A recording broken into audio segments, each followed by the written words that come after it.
बेटियों के हवाले से कहना चाहूंगा कि बेटियों को अपने पास अगर आप कुछ दे सकें तो अपनी बेटियों को बांटने वाला हाथ दे दीजिए। आप इस बात पे सर्वे कर लें, आप तारीख उठा के देख लें, आप अपने खानदान में, अपने माशरे में, अपनी बरादरी में उन बेटियों के घर देखें जिनके घर आबाद हैं, जिनके ससुराल वाले अपनी बहू से खुश हैं, तो उसमें एक चीज आपको जरूर मिलेगी कि बेटी का हाथ बांटने वाला है, बेटी का दिल बड़ा है, वो चीजों की बजाय लोगों को कदर देती है और वो अपनी चीजों को संभाल के नहीं रखती। याद रखिएगा साहिब, सखी के सारे दोस्त होते हैं और बखील शख्स को कोई अपनी दोस्ती और मोहब्बत में नहीं लाता है।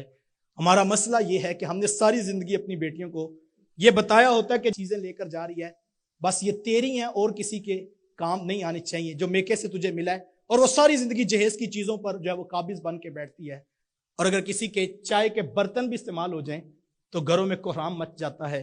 एक कप, बर्तन या गिलास टूट जाए तो 8-8 दिन लड़ाई झगड़ा नहीं खत्म होता है।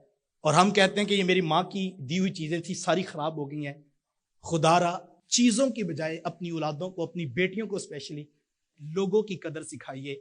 बांटने वाले बादशाह होते हैं और जमा करके रखने वाले बखील और कंजूस कहलाया करते हैं। वासिफ अली रहमा मुझे यहाँ याद आ रहे हैं। वासिफ साहब गली से गुजर रहे थे कि एक मांगोत और फकीर बैठा था, तो उसे कहा कि तुझे बादशाह ना बना दे। तो फकीर की आंखों में चमक आ गई कि मैं भी बादशाह बन सकता हूँ। तो कहा हजरत मैं बादशाह बन सकता हूँ? कहा 1 मिनट लगेगा, है प्रोग्राम तो बताओ। उसने कहा हजरत मैं तैयार हूं। कहा क्या है तेरे पास? उसने जो 15-20 रुपए दिन के इकट्ठे किए थे, कहा हजरत ये मेरे पास है। कहा जल्दी से बांट के वापस आ जाओ। तो वो आया तो कहने लगा हजरत मैं बादशाह कब बनूंगा? तो वासिफ साहब मुस्कुरा पड़े।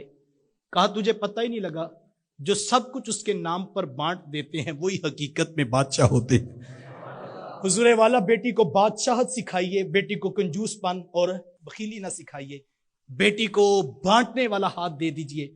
आपकी बेटी का घर आबाद होगा। और जो आपने अगर ये सलाहियतें नहीं दी तो चीजें तो खत्म हो जाती हैं, लेकिन हम चीजें बचाते बचाते रिश्ते भी खत्म कर बैठते हैं।